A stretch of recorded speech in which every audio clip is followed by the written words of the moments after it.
This is the Vintage Customs 1963 Resto Mod Thunderbird. The objective is to have this car available for sale at the 2014 Viva Las Vegas Classic Car Show. The car has an original 390 cubic inch big block motor. This car represents the last of the Space Race styling cues, with touches such as the rocket engine taillights and cool breakaway steering. When finished, the body will have a black base coat with a green pearl metallic layered over it. The painting process alone will have over 100 hours of labor to bring it to show quality conditions. And this engine bay will be brought back to its former glory.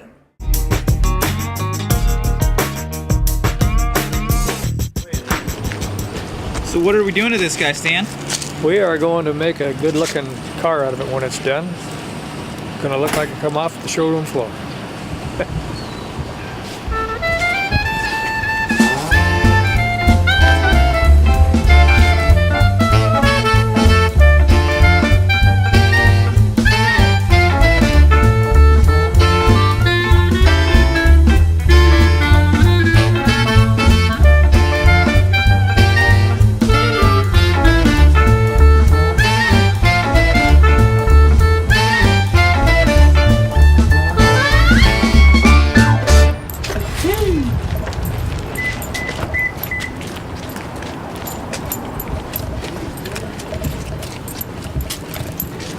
Steady can.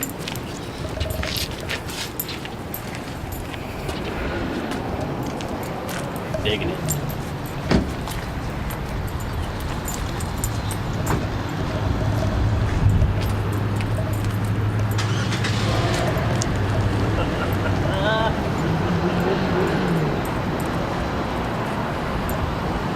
That's awesome.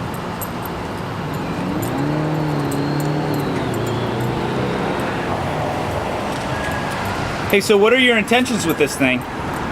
Total shop truck. We're gonna master that vintage feel. We're gonna put a distressed logoing system on it. We're gonna kind of do that whole, you know, I hate the term rat rod, but I think we're gonna do something of a, let's call it a rockabilly rod. That way we're not saying we're gonna make it crappy looking, we're gonna make it right. Well, it looks like the dog's digging it. Yep. Tank, is that your new ride, boy? Tank sled.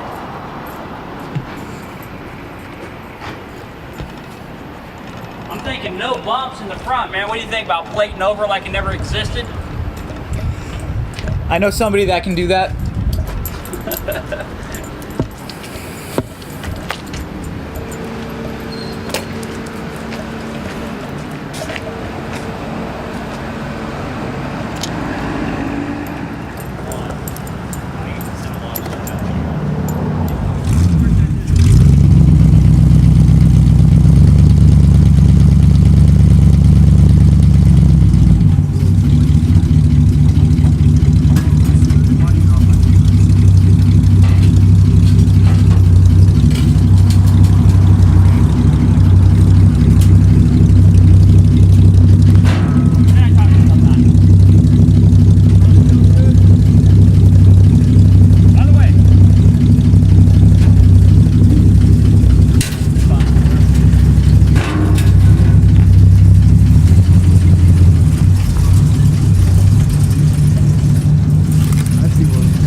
Alright, basically what you can see now is all we're doing is mocking the car back together before we start any body work. And once everything's nicely mocked up and we're happy with it, we're gonna go ahead and start the body work.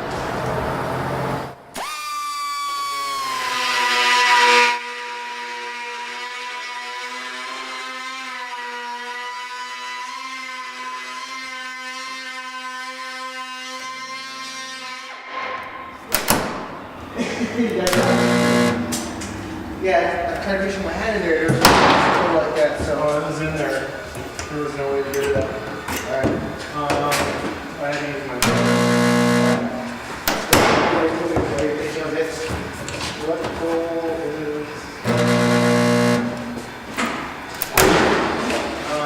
if you want to start. So we're working on the Skyliner.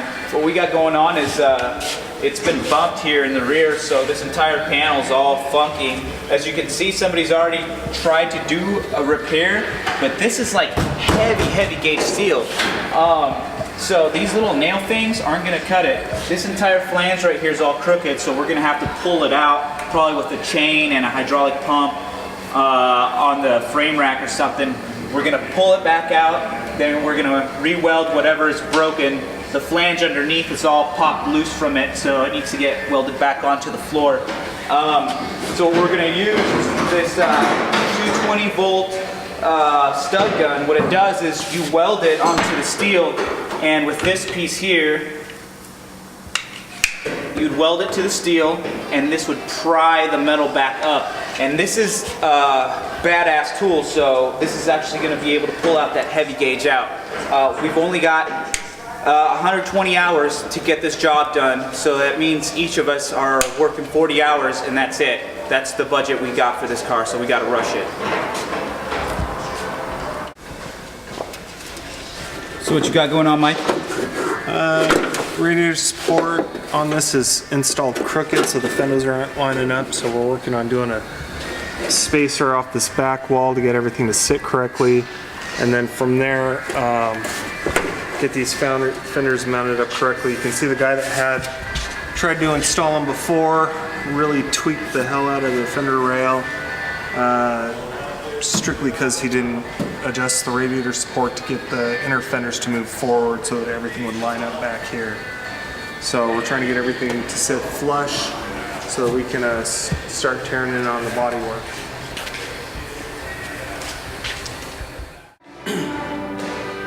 I'm really excited about this project. This is the 1957 Ford F100. What it has in it for a power plant is a 351 Cleveland with a C4 automatic transmission. Now, I'm not going to church this up and make you think this is a mint truck with all the pluses in the world, because it's not. In fact, it's got its fair share of issues. We're going to be making some rust repairs, but more importantly, we're going to do a lot of extensive modifications to this truck. This truck's going to be the shop truck. It's going to have our advertising logos on it. It's going to be basically an extension of what we do. As you've seen in the entry into this, we have a lot of different things going on in the shop. We've always been passionate about our Alfa Romeos and all our other European makes that we love to work on, but we also have our passions for our American vehicles as well. We've got that 63 T-Bird that we're getting ready to build for Viva Las Vegas. Time is ticking on that. We're running out of time, but we started to do some of the work. We started stripping some of the metal away, exposing what needs to happen for rust repairs, and we'll get on that very soon. But in the meantime, this is a project I've been wanting to do for probably about 20 years. I've always wanted a 57 Ford F100 step side. We all have our thing. This is mine.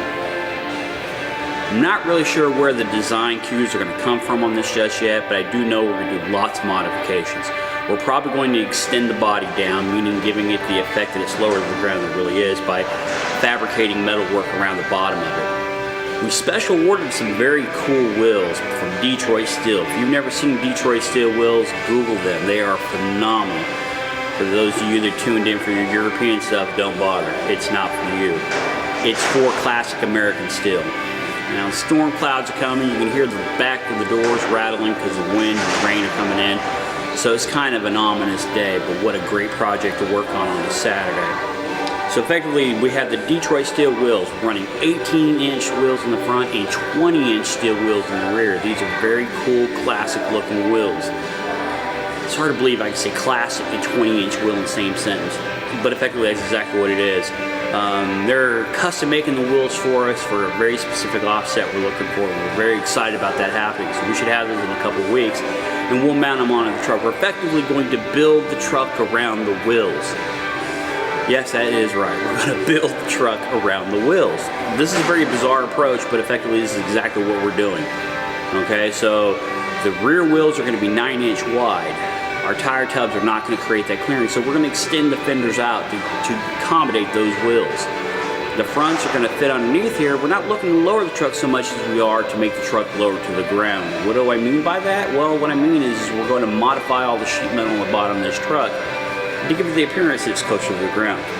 Other things that are an absolute must, we're going to be putting front disc brakes onto this truck. A whole lot of old steel here. We need to be able to stop it much more efficient than what the old drums will do. Other than that, we're going to put in power steering. We're going to trick out the interior. Got lots of rust repair. And the paint scheme isn't really written in stone yet. We're not really sure what that's going to be. It just has to represent the company. Stay tuned. This is fun. This is going to be a sub-segment to our normal European stuff. Okay, so we got the 63 T-Bird that we are going to black out and make it absolutely trick and ready for Viva Las Vegas. We have this 57 Ford F100 that we're well in our way of building today. In fact, I'm going to start with some rust repair this morning. Give me an idea how excited I am about this. I woke up at 4 o'clock in the morning wanting to get down here to get going. I've been dying to get on this truck, and now today I get to do that. The other thing we have going on is we have that 57 Ford Skyliner over there. That is a very trick car. That's going back to an absolute original theme. The T-Bird's going to a semi-custom effect, and this is going full tilt, whatever we feel like effect. All in all, we got a lot of cool projects that are not European-based products that we're getting ready to start on. So you should probably stay tuned as a subset to our normal channel.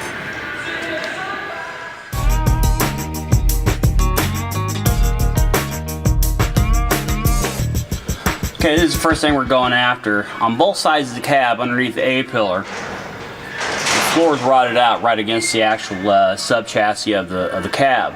So what we're going to do is we're going to cut out, see what we have to work with, and replicate our way back out of it. That's a term that's called reverse engineering, and what you're doing is you're very aware of what you have to work with, but you need to remove the cancer in order to know what you need to replace. So stay tuned, we'll show you how that is.